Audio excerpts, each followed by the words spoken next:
Hey, it's meteorologist Corey Reppenhagen here with the 9 News Weather Impact Team with a look at your forecast, which is a very cold one as we have our third substantial Arctic blast of the winter coming in here. Pretty unusual to see them this late in February, which means we'll probably be talking about records getting broken here, especially of the high plains over the next couple of days. It'll be cold here in Denver too. We'll be close to a record, in fact, on Wednesday morning.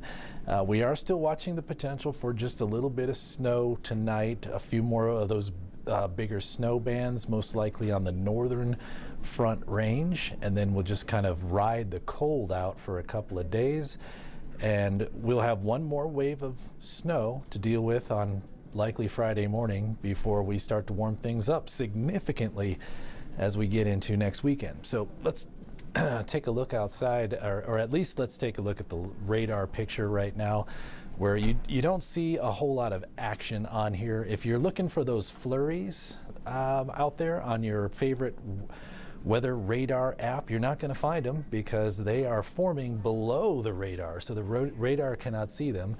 Up in the high country, we still have some light snow showers throughout the area. Fairly low impact stuff for the rest of today, and a clear day for tomorrow up in the high country as we have no winter weather alerts in the mountains or the front range, just out on the eastern plains. You can see that band of snow that just kind of drifted through the eastern plains this morning and is now into central Kansas, where they're going to get a big hit from the snow throughout the day today.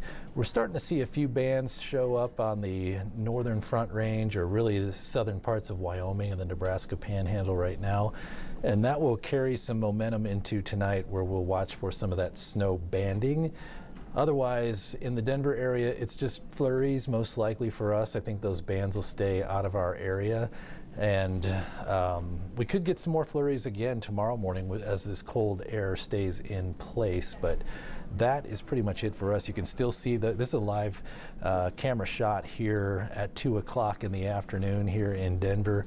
You can clearly see the snow flurries still falling out of that thin cloud layer above us. Cold temperatures here in Denver, but nothing compared to what they have out on the eastern plains. You can see the impact of the bulk of the snowstorm now way out there in central Kansas and eastern Kansas, looking at a good 4 to 10 inches by the end of the night here in places like Wichita and parts to the east. That's where the main snow impact is for us.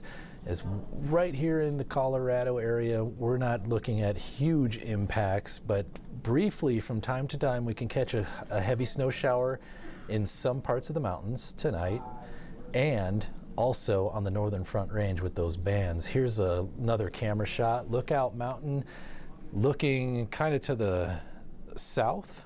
So the Denver metro area would be on the left there. This cloud layer is right at about 7,500 feet, because this camera shot is at 7,300. We've seen the clouds kind of ebb and flow right in that area, so we know that that's about the top of the cloud layer right there. So those clouds are only about 2,000 feet deep. From 5,280 up to about 7,300 right here along the front range. Let's take a look at your mountain pass impacts going through here.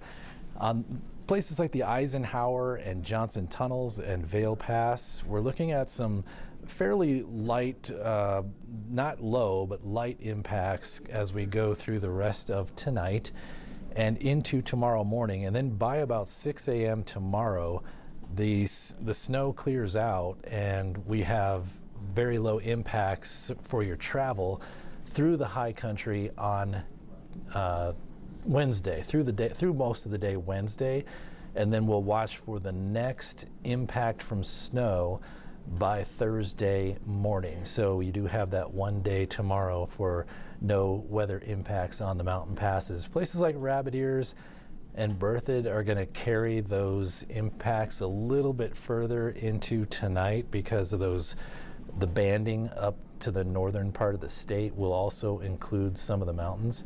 And so we have the avalanche danger. The avalanche danger in many areas is a 4 out of a 5, and that will carry on well into the weekend. But as far as the avalanche warnings, those are in place for the central, northern, and front range mountains until at least this evening. Haven't had any word from CAIC if they're going to expand those warnings. But even without the warnings, the avalanche danger is a 4 out of 5 and likely to stay that way. Here's the next few hours here for you in the Denver metro area. Still a little optimistic that we might get up to about 15 degrees officially here at Denver International Airport. We're getting close.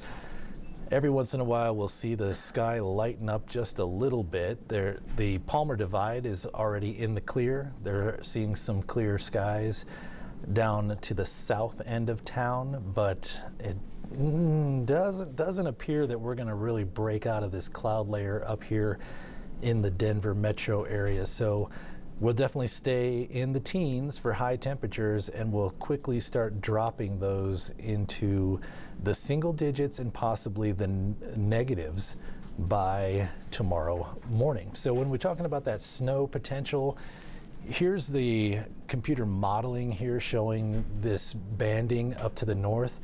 Now the snow bands tonight they'll have the potential to be a lot more longer lasting, which means the potential for the snow accumulation under these bands is far greater than what it was last night. But I think they will generally stay to the northern front range and the northeast plains. Here you see this modeling here showing a pretty good band already underway by about 6:30 this evening. And I think Fort Collins, Greeley, Fort Morgan can be involved in this, and certainly Akron, Yuma, and Sterling will get a piece of that. Doesn't last too long. Let me back that up just a little bit. Maybe a little bit till about 2, 3 o'clock in the morning. Those bands will move through.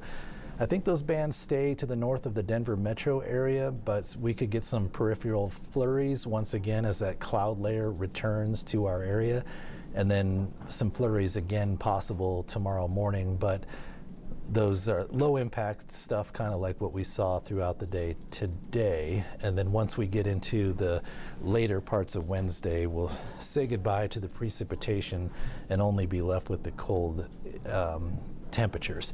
And so here's the alerts that we have right now. It looks like the most substantial, or the bulk of that really cold air, is going to stay just to the east of the Front Range I-25 metro corridor. So we have cold weather advisories and extreme cold warnings in parts of the eastern plains and stretching further into the high plains of Kansas and Nebraska. Those wind chills could hit the -25 to -30 range several times all the way until Thursday morning. Here's a look at the wind chill forecast. So tonight, in the Denver metro area, we're looking at those wind chills in the -4 to -7 range here along the Front Range. So tonight's outdoor football match between LAFC and your Colorado Rapids is going to be a very cold event here for the fans. I think it's going to be a good advantage for the players. However, I don't think LAFC is going to want to contend with those wind chill temperatures, so that should help us win that cup game. And as far as the coldest temperatures, I think it could be right here on Wednesday morning. The coldest temperatures here that we'll see in Denver, we could drop into the negatives for air temperature, which would mean our wind chills could get into the -8 to -10 range here in the Denver metro area. So not as impactful as the last two polar cold fronts that we've had this winter. But since we're kind of in an unusual territory where we usually don't see these anymore here in the later parts of February, it could have a little bit of a more of an impact just because we just feel like we should be over this these cold temperatures. So that might kind of increase the impacts a little bit. And then once we get into Thursday morning, we'll start to release the cold, frigid polar air from the Front Range, but the eastern plains It'll probably take until the afternoon hours on Thursday to actually get rid of these really cold wind chill temperatures in the negative 18 degree range or colder.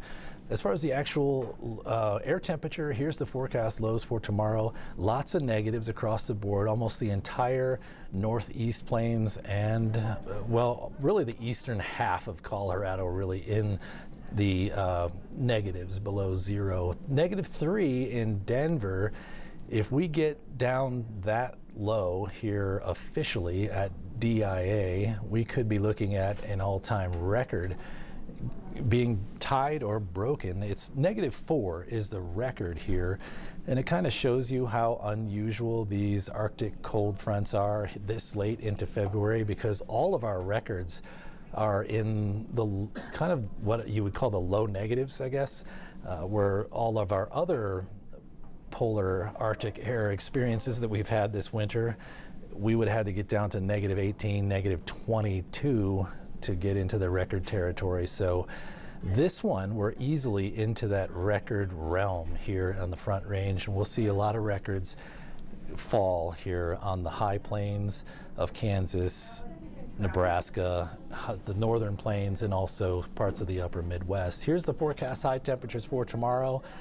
Optimistic that maybe we could break 20 tomorrow, but all the data points to the fact that we may be having another day in the teens for high temperatures here. As you see, most of the state, most of the eastern half of the state here is still mired in the the teens as we go into the day on Wednesday.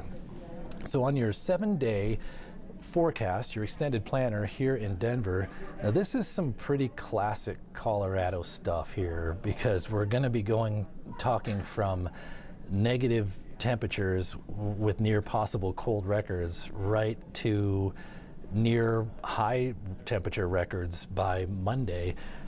Next week, the record high temperatures are in the low 70s. So that is within striking distance of the forecast right here. So you see the orange outlines there on the next 3 days. Wednesday morning is the potential for impacts of the cold air, the wind chill temperatures. At this point, it looks like those parameters are going to stay within reason here, even though they're near record. So we could leave that as a potential impact, because some areas at some times could have those wind chills get into the -10 to -15 range, but that won't be the case for an extended period of time, and that won't be the case for a large area. So it'll just be small areas with high impacts from the cold as far as the Denver metro area goes, which this 7-day forecast pertains to. And so then we have more orange outlines coming up here. We have the orange outline potential impact for Thursday night, because we'll have a wave of snow coming in, and it is trending upwards in the potential here to have impacts for us, especially with the temperatures already as cold as they are. So depending on what time that wave of snow comes in, right now it looks pretty late at night, so after 10, that might have a little less impact there. But by Friday morning, that's most likely when we're going to see our next weather impact day, as that snow drifts through the Front Range. It's still a little early to tell how impactful that will be, so right now we'll leave that as a potential impact for Friday morning.